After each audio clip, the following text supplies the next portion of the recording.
Hello and welcome to this MOOC on water supply and sanitation policy in developing countries. This is part 2 entitled Developing Effective Policy Interventions.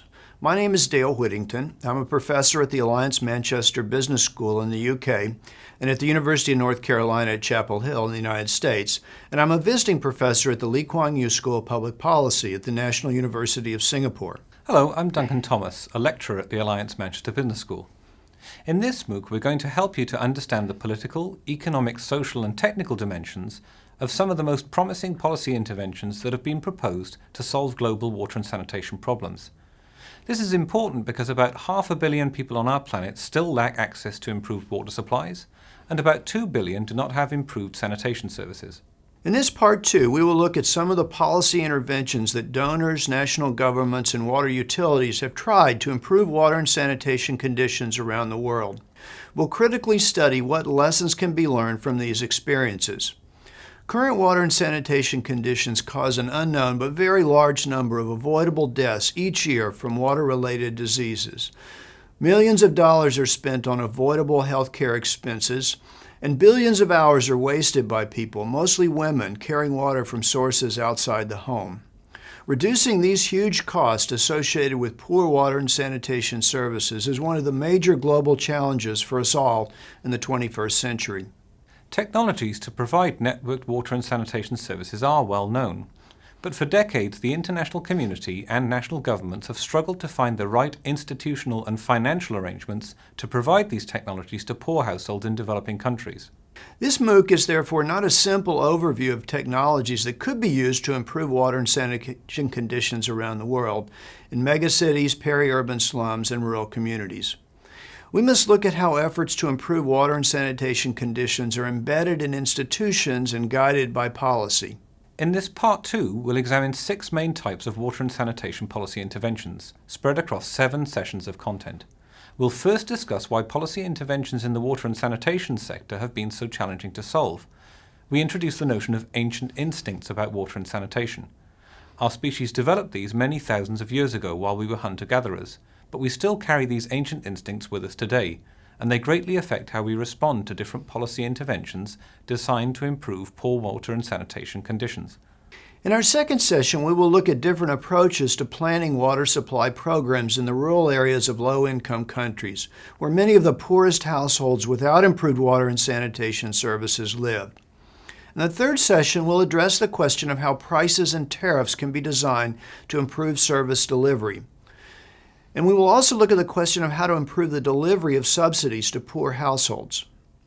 In the fourth session, we will consider the provision of information to households as a type of policy intervention that can be used to improve water and sanitation conditions. Different kinds of information may enable households to make better decisions about their water and sanitation behaviors. In our 5th session, we'll look at the policy option of changing institutions as a way of improving water and sanitation services. Specifically, we'll examine the often controversial policy option of involving the private sector in the delivery of water and sanitation services, and examine different deal structures for involving private actors in the sector. And in our 6th session, we'll continue our discussion of water privatisation and look at the UK water privatisation experience, perhaps the world's most ambitious water privatisation. Then in our final 7th session, we'll discuss regulation of water utilities, which typically goes hand in hand with privatisation. We will again focus on the UK case and examine its innovative approach to water regulation. I've spent over 40 years of my career studying water and sanitation policy and planning issues in low and middle income countries. I've worked on these issues in over 25 countries for the World Bank, the Asian Development Bank, OECD, and the United States Agency for International Development. And I've served on the technical committee of the Global Water Partnership in Stockholm, Sweden. And the Global Water Partnership has endorsed this MOOC. I'm also chair of the board of the Environment for Development Network based in Gothenburg, Sweden. We have EFD research centers in Kenya, Tanzania, Ethiopia, South Africa, Costa Rica, Colombia, Chile, India, China, and Vietnam, with active research programs in environmental policy issues, including water and sanitation. I've researched water and innovation issues for around 15 years, and I've advised water utility leaders, water sector suppliers, regulators and policymakers in the UK and Europe. Our MOOC features video lectures and interactive elements, and you'll get to read some of the most influential, thought-provoking papers in this field. We will discuss case studies from many different developing countries. And then we will use these cases to illustrate available evidence about the effectiveness of different policy interventions.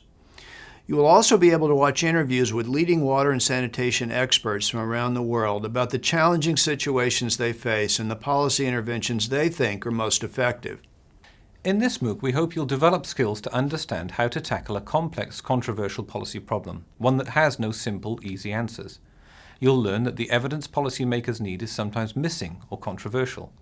You'll be able to assess better the quality of evidence and how to reach sound, policy-relevant conclusions.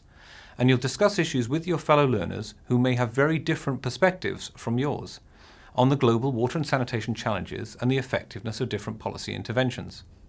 Our Part 1 MOOC on water and sanitation was first offered in 2014. Over 17,000 learners from around 185 countries joined us. If you were one of them, we look forward to welcome you back for this Part 2. If you have not already taken Part 1, you're still very welcome to start with Part 2. However, you will find that Part 2 relies on a conceptual framework for policy analysis that we introduced in Part 1. So you may want to take Part 1 before starting this Part 2. It's entirely up to you. We hope you enjoy this MOOC.